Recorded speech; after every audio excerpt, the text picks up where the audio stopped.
छत्रपती शिवाजी महाराज आणि छत्रपती संभाजी महाराज यांचा अपमान करणाऱ्या आणि इतिहास अभ्यासक इंद्रजित सावंत यांना धमकी देणाऱ्या प्रशांत कोरटकरला जामीन मंजूर करण्यात आलाय। प्रशांत कोरटकर 5 दिवस पोलीस कोठडीत आणि 10 दिवस न्यायालयीन कोठडीत होता। या प्रकरणामध्ये प्रशांत कोरटकर 1 महिन्यापासून अधिक काळ फरार होता।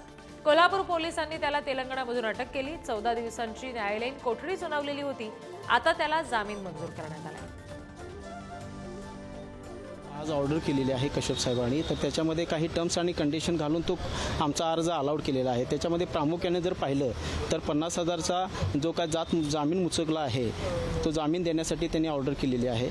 आणि सगळ्यात महत्त्वाचे म्हणजे त्याच्यात दुसरी कंडिशन जी आहे की ज्या वेळा इन्व्हेस्टिगेशनच्या दरम्यान ज्या वेळा जुन्नर राजवाडा पोलीस स्टेशन प्रशांत कोरटकर यांना बोलवेल त्यावेळेला त्यांनी जुन्नर राजवाडा पोलीस स्टेशनला हजर राहण्याबद्दलचा एक त्याच्यामध्ये कंडिशन मेन घातलेली आहे।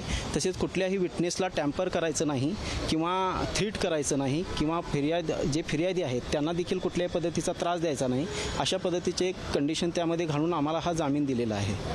जेव्हा आरोपीची सुरक्षितता ही जास्त कारागृहामध्ये आहे आणि तपास सुद्धा पूर्ण व्हायचा आहे, 60 दिवसाचा जो मॅन्डेटरी पिरियड आहे ज्याच्यामध्ये तपास पूर्ण करणं आवश्यक आहे ते 60 दिवस अजून व्हायचे आहेत। अशा पार्श्वभूमीवर जामीन दिला नसता तरी चाललं असतं असं हे प्रकरण होतं। पण आज प्रशांत कोरटकरला जामीन मंजूर झालेला आहे। कोणत्या अटींवर जामीन झाला असेल त्या सगळ्या अटींचं पालन त्यांनी केलं पाहिजे।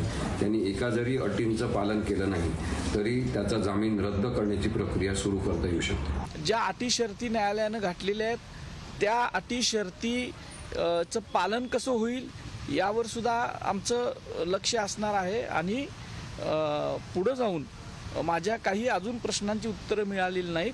त्यानं ज्यावेळेला फोन केला त्यावेळेला त्याच्याबरोबर कोण होतं, माझा नंबर त्यांना कुणी दिला, तो एकटाच आहे का आणि त्याच्याबरोबर त्याला वाचवणारी काही यंत्रणा आहे का, याचा सुद्धा शोध शासनकर्त्यांनी आणि पोलीस दलांनी घ्यावा अशी माझी ही मागणी पहिल्यापासून आहे आणि ती कायम राहणार आहे। कोर्टाने जामीन दिल्यावर मी कोर्टावर टीका कशी करेन? फक्त वकिलांनी योग्य बाजू मांडली की नाही सरकारी तेवढं तपासल्यावर मी प्रतिक्रिया देऊ शकेल। पण कोर्टाने निर्णय दिला त्या निर्णयावर जर मी टीका टिप्पणी करणं मला वाटतं काही योग्य नाही। फक्त हे बघावं लागेल की सरकारच्या वकिलांनी बाजू मांडताना कुठे हयगय केलेली नसावी।